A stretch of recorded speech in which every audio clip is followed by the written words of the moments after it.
परमेश्वर कबीर जी चारों युगों में अपने भक्तों का उद्धार करने के लिए प्रकट होते हैं।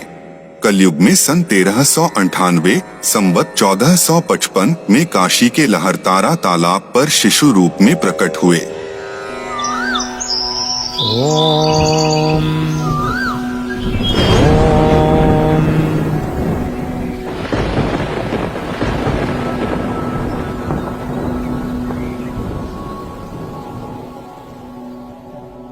आज मुझे ये कैसा दृश्य दिखा? यह मेरी भक्ति की उपलब्धि है या मेरा दृष्टि दोष है? इसके विषय में गुरुदेव स्वामी रामानंद जी से पूछूंगा। यह विचार करके ऋषि अष्टानंद जी बीच में ही अपनी साधना छोड़कर अपने गुरुदेव के पास गए। इस सृष्टि में सर्व अवतारगण माता के गर्भ से जन्म लेकर अपना प्रारब्ध पूरा करते हैं।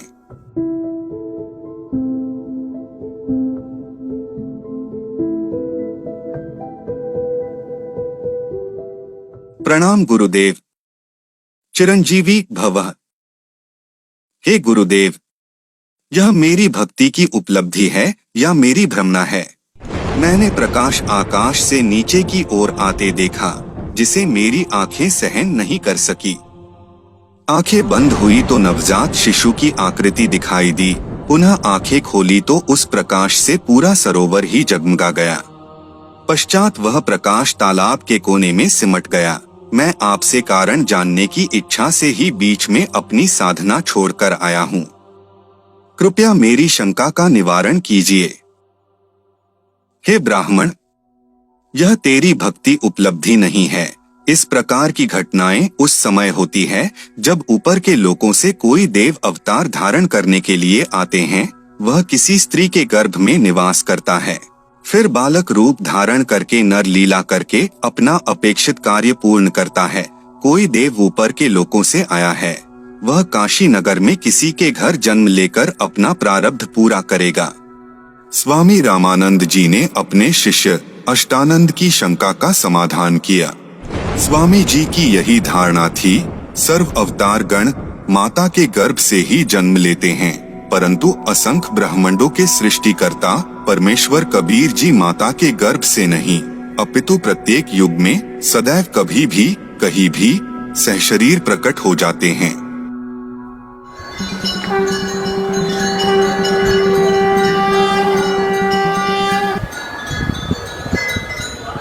वहीं उन दिनों काशी नगर में जुलाहों की कॉलोनी में दो मुसलमान पति पत्नी रहते थे, जिनका नाम नीरू नीमा था। इन दोनों का जन्म ब्राह्मण कुल में हुआ था। पति का नाम गौरीशंकर और पत्नी का नाम सरस्वती था। गौरीशंकर ब्राह्मण भगवान शिव का उपासक था। शिव पुराण की कथा करके भगवान शिव की महिमा का गुणगान किया करता, जिसके फलस्वरूप पूरे काशी नगर में गौरीशंकर की प्रसिद्धि होने लगी। परंतु अन्य ब्राह्मण गौरीशंकर से ईर्ष्या रखने लगे। उस समय मुगल शासन होने से मुसलमानों का बोलबाला था। इस बात का मुसलमानों ने लाभ उठाया और गौरीशंकर का जबरन धर्मांतरण करवाया। पुरुष का नाम नूर अली उर्फ नीरू तथा स्त्री का नाम नियामत अली उर्फ नीमा रखा गया। कुछ दिनों बाद नीरू नीमा ने विचार करके अपने निर्वाह के लिए कपड़े बुनने का कार्य प्रारंभ किया, जिस कारण से वे जुलाहा कहलाए। नीरू नीमा भले ही मुसलमान बन गए थे, परंतु हृदय से साधना भगवान शंकर की ही करते थे। वे प्रतिदिन सूर्योदय से पूर्व लहरतारा तालाब में स्नान करने जाते थे। नीरू नीमा के विवाह के कई वर्ष बीत गए थे, परंतु उनको कोई संतान नहीं हुई। प्रतिदिन की तरह ज्येष्ठ मास शुक्ल पूर्णमासी को भी नीरू नीमा ब्रह्म मुहूर्त में स्नान करने तालाब की ओर जा रहे थे। अचानक संतान प्राप्ति की चाह में नीमा दुखी मन से रास्ते में भगवान शंकर से प्रार्थना करने लगी। हे दीनानाथ, आप अपने दास को भी एक बच्चा बालक दे दो। आपके घर में क्या कमी है प्रभु? हमारा भी जीवन सफल हो जाएगा। दुनिया के व्यंग सुन सुन कर आत्मा दुखी हो जाती है। मुझ पापिन से ऐसी कौन सी किसी जन्म में गलती हुई जिस कारण से बच्चे का मुख देखने को भी तरसना पड़ रहा है। यह कहकर नीमा फूट फूट कर रोने लगी। तब नीरू ने नीमा को धैर्य दिलाते हुए कहा, हे नीमा, हमारे भाग्य में संतान नहीं है। यदि भाग्य में संतान होती तो प्रभु शिव अवश्य प्रदान करते। आप रो रो कर आंखें खराब कर लोगी। बालक भाग्य में है नहीं जो वृद्धा अवस्था में हाथ पकड़ लेता। आप मत रो, आपका बार बार रोना मेरे से देखा नहीं जाता। प्रभु की चर्चा बालक प्राप्ति की याचना करते हुए दोनों लहरतारा तालाब पर पहुंच गए। प्रथम नीमा ने स्नान के लिए प्रवेश किया।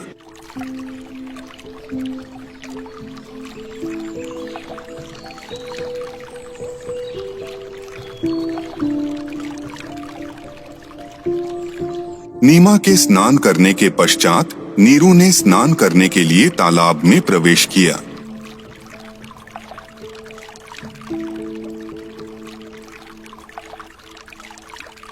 जब नीमा कपड़े बदलकर पुनः तालाब पर धोने के लिए गई तो नीमा की दृष्टि एक कमल के फूल पर पड़ी जिस पर कोई वस्तु हिल रही थी। नीमा को लगा कोई सर्प है, परंतु उसको ध्यानपूर्वक देखा तो कोई बालक था। देखो जी देखो, एक छोटा बच्चा बालक कमल के फूल पर लेटा है, वो डूब न जाए।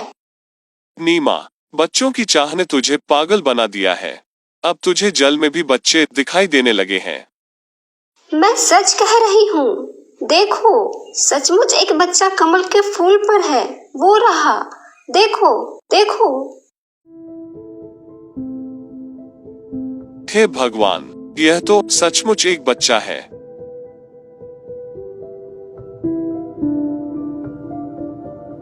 नीरू ने वह बच्चा उठाकर नीमा के गोद में दे दिया। नीमा ने परमेश्वर का मुख चूमा, पुत्रवत प्यार किया। जिस परमेश्वर की खोज में ऋषि मुनियों ने जीवन भर हठपूर्वक साधना किया, परंतु उन्हें वह नहीं मिला।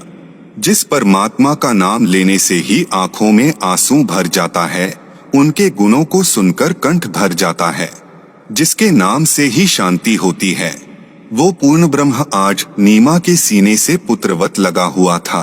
भक्तमती नीमा के शरीर में इतनी शांति महसूस हो रही थी जिसके आनंद का कोई वर्णन नहीं किया जा सकता। स्नान करने के तत्पश्चात नीरू ने बालक के बारे में विचार किया। क्या बच्चे को घर ले जाना उचित होगा? कहीं नगर के लोग ये ना कहने लगे कि किसी और का बच्चा चुरा कर लाए हैं।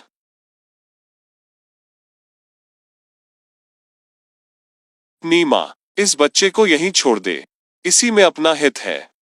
हे पतिदेव, यह भगवान शंकर का दिया खिलौना है। इस बच्चे ने पता नहीं मुझ पर क्या जादू कर दिया है कि मेरा मन इस बच्चे के वश हो गया है।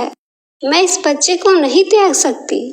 यदि हम इस बच्चे को नगर में ले गए तो नगरवासी हम पर शक करेंगे, सोचेंगे ये किसी और का बच्चा चुरा कर लाए हैं। हम कहेंगे लहरतारा तालाब में कमल के फूल पर ये बच्चा मिला है, परंतु हमारी बात पर कोई विश्वास नहीं करेगा। हो सकता है कि वे हमें नगर से भी निकाल दें। मैं इस बालक के साथ देश निकाला भी स्वीकार कर लूंगी, परंतु इस बच्चे को नहीं त्याग सकती। मैं अपनी मृत्यु भी स्वीकार कर लूंगी, परंतु इस बच्चे से भिन्न नहीं रह सकूंगी। मैंने आज तक तेरी किसी भी बात को नहीं ठुकराया, यह जानकर कि हमारे कोई बच्चा नहीं है।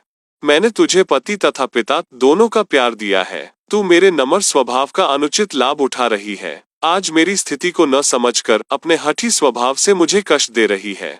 या तो इस बच्चे को यहीं रख दे, वरना आज मैं तेरी बहुत पिटाई करूंगा। हे नीरू, आप मुझे घर ले चलो, आप पर कोई आपत्ति नहीं आएगी। मैं सतलोक से चलकर आपके हित के लिए यहाँ आया हूँ। अरे अरे, यह बालक तो बोल रहा है। कहीं यह कोई देव पितृ या कोई सिद्ध पुरुष न हो और मुझे शाप न दे दे। हे भगवान, रक्षा करना। बालक को बोलते हुए देखकर डर के मारे नीरू ने नीमा से कुछ नहीं बोला। तत्पश्चात वे दोनों अपने घर की ओर चल पड़े। नगर में प्रवेश करने पर जिस नर व नारी ने शिशु रूप में परमेश्वर को देखा, वो देखता ही रह गया। परमेश्वर का शरीर अति सुंदर था। पूरी काशी नगरी में ऐसा अद्भुत बालक नहीं था। जो भी बालक को देखता वह अन्य को बताता। नूर अली को एक बालक तालाब पर मिला है, आज ही उत्पन्न हुआ शिशु है। डर के मारे लोग लाज के कारण किसी विधवा ने डाला होगा। बालक को देखने के पश्चात उसके चेहरे से दृष्टि हटाने का दिल नहीं करता, आत्मा अपने आप खींची जाती है। पता नहीं कैसा जादू है बालक के मुख में। पूरी काशी परमेश्वर के बालक रूप को देखने के लिए उमड़ पड़ी। बच्चे को देखकर सभी तरह तरह की बातें कह रहे थे। ये बालक तो देवता का अवतार है। ये भगवान शिव ही अपनी काशी नगरी को कृतार्थ करने को उत्पन्न हुए हैं। जिसको जो समझ में आता वह बालक के लिए वही बोलता। कोई कहता कि यह किन्नर का अवतार है, कोई कहता कि यह पितर नगरी से आया है। यह सर्व वार्ता नीमा ने सुनकर कहा, हे अल्लाह, मेरे बच्चे की इनकी नजर से रक्षा करना। तुमने कभी बच्चा देखा भी है कि नहीं?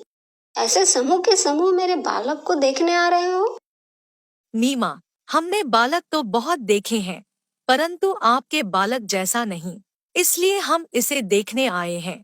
काशी के नगरवासियों की बात सुनकर श्री ब्रह्मा, विष्णु तथा शिव जी भी अपने अपने लोकों से झांक कर देखने लगे और काशी के वासियों से अपने में से एक बालक होने की बात सुनकर बोले, यह बालक तो किसी अन्य लोक से आया है।